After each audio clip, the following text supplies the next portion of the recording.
All right. Hello. It's Monday here on the East Coast. It's probably Monday where you are too. Okay.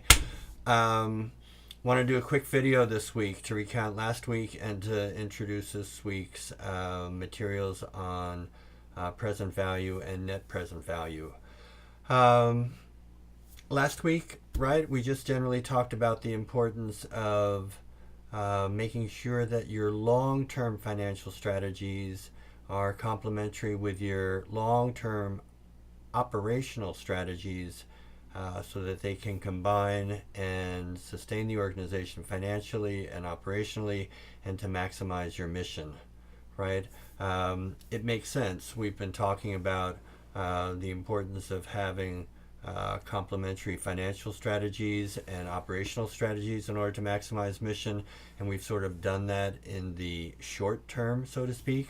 So it would just make sense, right, that if you're making a capital decision, which by definition are long term, you know, a previous student has talked about how capital decisions are for keeps, right? You really can't get rid of them quickly. Their consequences stay with you for a while, for good or for bad. So it makes sense then that when you're going to try to make a capital decision and a big money investment, that you've really thought long term about your business model, your operational strategies, um, and making sure, and your mission. So making sure that everything really is in sync because you just can't get rid of a capital investment. Normally, they are not liquid at all, and walking back such a decision um, is difficult and sometimes impossible. Think for a moment back to the CTC case and Ron. Um, right, he made a big decision to take on those federal and state contracts to expand his programming. Um, Brought him to the brink of financial ruin because of the cash flow problems. But he had a way out, right? He could just basically give back the contracts, shrink his agency back, and those cash flow problems would go away. But think for a moment if Ron had said, "Oh, wow, we've got all these new programming. We need new program space. Why don't we build a new building so that we can house the new programming?" Well, if he had made such a decision and gone forward and built a building, he wouldn't be able to just give the contracts back and so, oh, problem solved. No, he'd be stuck with a huge capital investment, um, probably a mortgage on the building, and without the revenues from the contracts, he would definitely go under. So the point being, when you make a capital decision, you can't walk it back easily. Okay, that was last week's discussion, and I think everybody got it pretty well. Um, the second discussion forum question talked about the liquidity target again, and that was to just emphasize that when you do have a capital project, it's not just a financial challenge to raise the money to make the investment, but that typically there's also additional operating and maintenance expenses that go along with capital investments. So you have to think of that as well as you are thinking about all the financial pieces of the puzzle that go together when making a capital investment and making sure that it fits within the operational and financial means of your organization. Okay, so that was last week. This week, we're going to talk more, well, we're going to talk in depth actually about some of the nuts and bolts and how you calculate some of the financial variables that go into making a capital investment. And that has to do with present value of dollars and the net present value of a stream of dollars over time.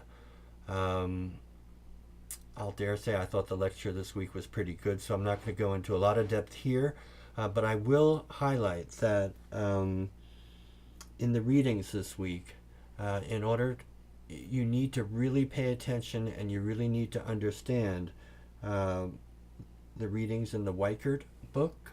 That's on page 234, and the readings and examples that are in the Zietlow book that are on pages 330, 332, and 333.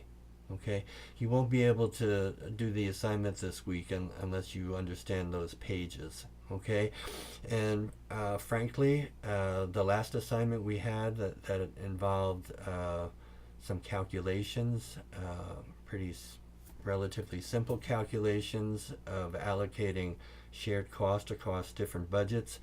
Some of you clearly had major problems with that, so I anticipate that you'll have major problems with this week's assignment. That's why I always say, if you have any concerns, any questions, give me a call. This week's material is more complicated than the budget allocation material, so please give a call, and if I'm not right at a computer, we'll set up a time to discuss the readings in more depth so that I can actually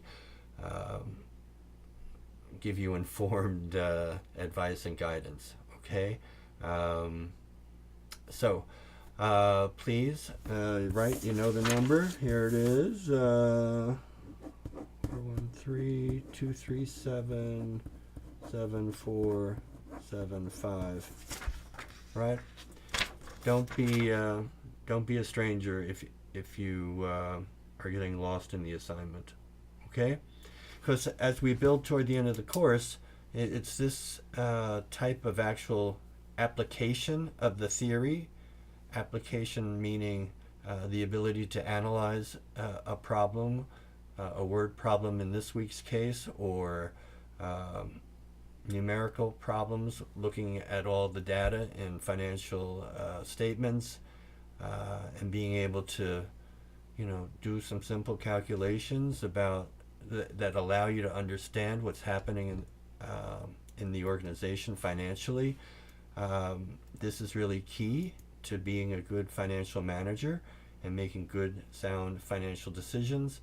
And it's also the key to being able to do the final well, which is a challenging case study that gives you both a lot of information in 10 pages of the case study, but gives you a lot of financial information and numerical information in 10 pages of financial data. Okay?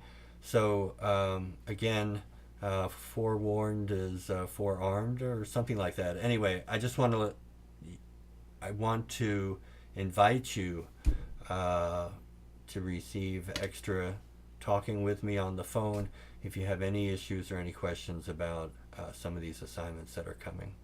And actually the one that just passed. Okay? Because I want you to do well in the course, and I want you to be able to have the skills that will allow you to excel in your career as you go forward. And some of those skills have to do with understanding financial data and being able to manipulate that data to come up with sound analysis, and then leading to sound financial decisions. Okay? All right. I think that's all for this week. Take care, and I'll see you online, and maybe I'll talk to some of you. Okay? Thanks.